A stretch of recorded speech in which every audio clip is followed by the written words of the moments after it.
The doctor came with a beak mask, glass eyes, herbs in the nose. You were already dead. He was just confirming it. You were born in 1340 in a small English village called Ayham.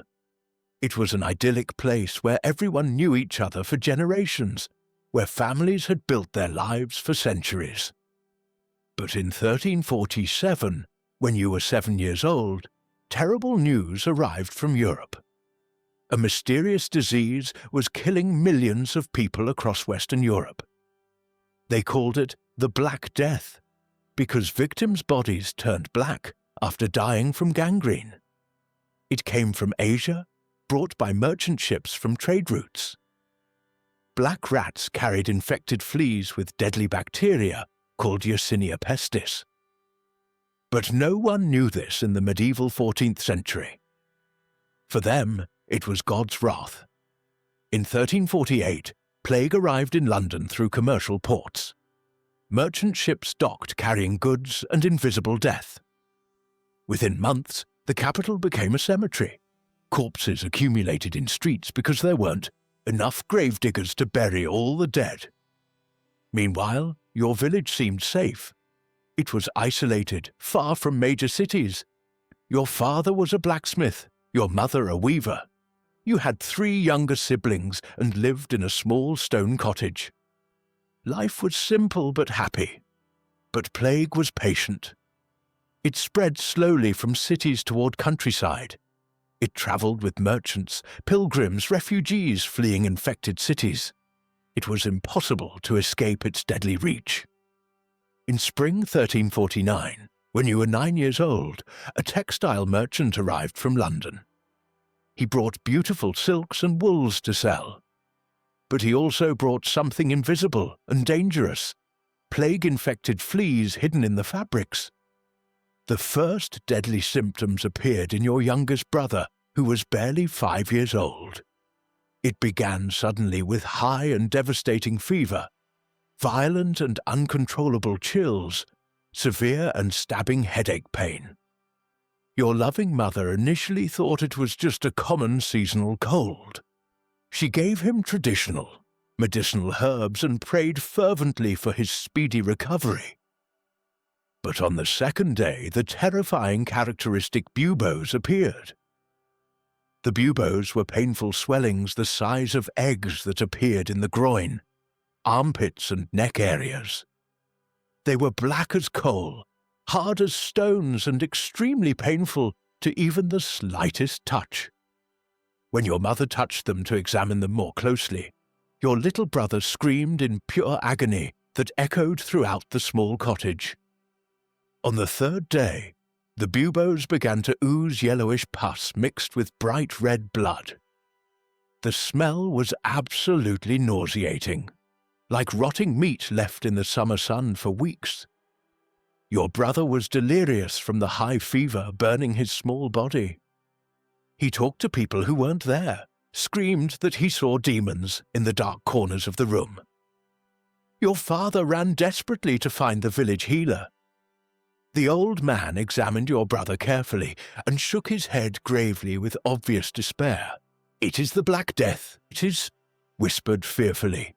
"May God have mercy on his innocent soul." There was no known cure or treatment. They could only pray desperately and hope for a divine miracle. On the 4th day, your little brother died painfully. His small body had turned completely black from spreading gangrene. His eyes were sunken deep in his skull, his skin cold as winter ice. Your mother cried inconsolably while your father dug a grave in the backyard garden. There was no time for elaborate funeral ceremonies or proper religious rites. But the disease did not stop there at all. 1 week later, your 7-year-old sister began showing the exact same symptoms: fever, chills, severe headache pain. Your family knew what was coming next with absolute certainty. This time there was no hope at all, only silent and complete desperation. The entire village began to get sick systematically. The blacksmith, the baker, the priest, The families who had been neighbours for decades. Death visited house by house, methodically, without any discrimination. Rich and poor, young and old, everyone was equal before the merciless plague. When you were 10 years old, you began to feel the first unmistakable symptoms. You woke up one morning with high fever and stabbing headache pain. Your mother looked at you with eyes filled with tears of grief. She knew that your turn had finally arrived. She carried you to bed and began praying desperately to God. On the second day, the buboes appeared in your groin area. The pain was absolutely indescribable, like someone was stabbing red-hot knives into your flesh repeatedly. You couldn't walk, you could barely move without screaming in complete agony. Your mother gave you water, but you vomited everything you swallowed immediately. Your father had fled from the house in terror. Many men abandoned their families when the plague arrived in their homes. Fear was stronger than love or duty. Your mother stayed with you, knowing that she would probably also get infected, but she couldn't abandon her last living child to die alone. The third day was absolutely the worst. The buboes had swollen to the size of oranges. They oozed constantly, staining the bed with pus and blood. Your skin had turned greyish, your lips completely black. The fever had risen so high that you were delirious constantly, lost in hallucinations. In your fever-induced hallucinations, you saw your dead siblings calling to you from the garden. You saw black angels with bat wings flying around your bed. You heard voices telling you it was time to go with them, to stop suffering in this cursed world of pain and death. The fourth day, the plague doctor arrived at your cottage. He wore a mask shaped like a bird's beak, filled with aromatic herbs to protect himself from the bad air. His eyes were glass lenses that looked at you like a specimen. He examined you from a distance, without touching your infected body. "There is no hope," he told your mother with clinical detachment. "Prepare yourself for the inevitable. Pray for his soul." He left you a bottle of holy oil for last rites. There was no medicine that could save you. Medieval science was completely powerless against the bacteria that was systematically killing you.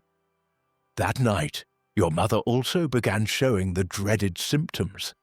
Fever, chills, the familiar headache pain. She lay down in the bed next to you, took your burning hand and whispered prayers. She knew she would die with you. At least you wouldn't be alone in your final hours on Earth. On the fifth day, your breathing became labored and difficult. Your lungs were filling with fluid. Every breath was a struggle for survival. Your heart beat irregularly. Your blood pressure dropped dangerously. Your body was shutting down systematically, organ by organ. At sunset on the fifth day, you died peacefully. Your last breath was a soft moan. Your mother, who was also gravely ill, closed your eyes and kissed your cold forehead one final time. She died 2 days later, holding your already rigid body in her arms. There was no funeral ceremony. No one was left alive in the village to bury the dead properly. Bodies accumulated in houses until the plague finally passed through the region completely. Months later, when visitors arrived from other regions, they found a complete ghost town full of bleached skeletons. Your village of Ayam became a permanent symbol of Black Death devastation throughout English history. Of 350 total inhabitants, only 33 people survived the pandemic completely. Your entire family was eliminated.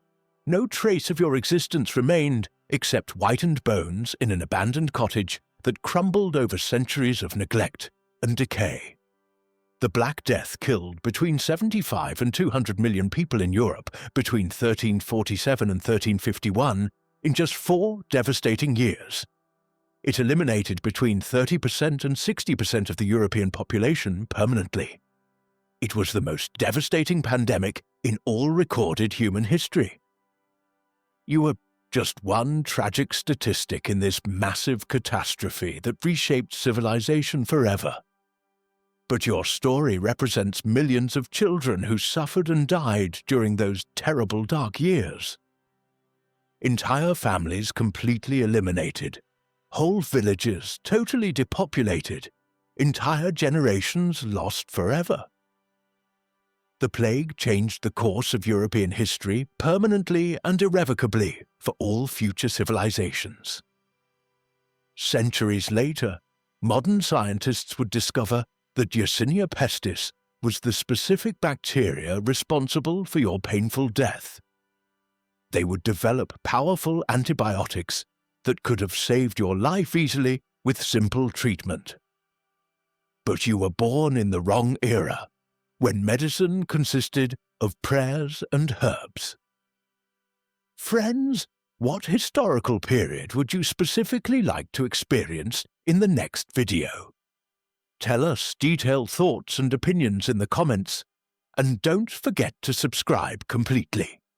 Let's continue exploring the most brutal and devastating eras of human history, together throughout all the Dark Ages.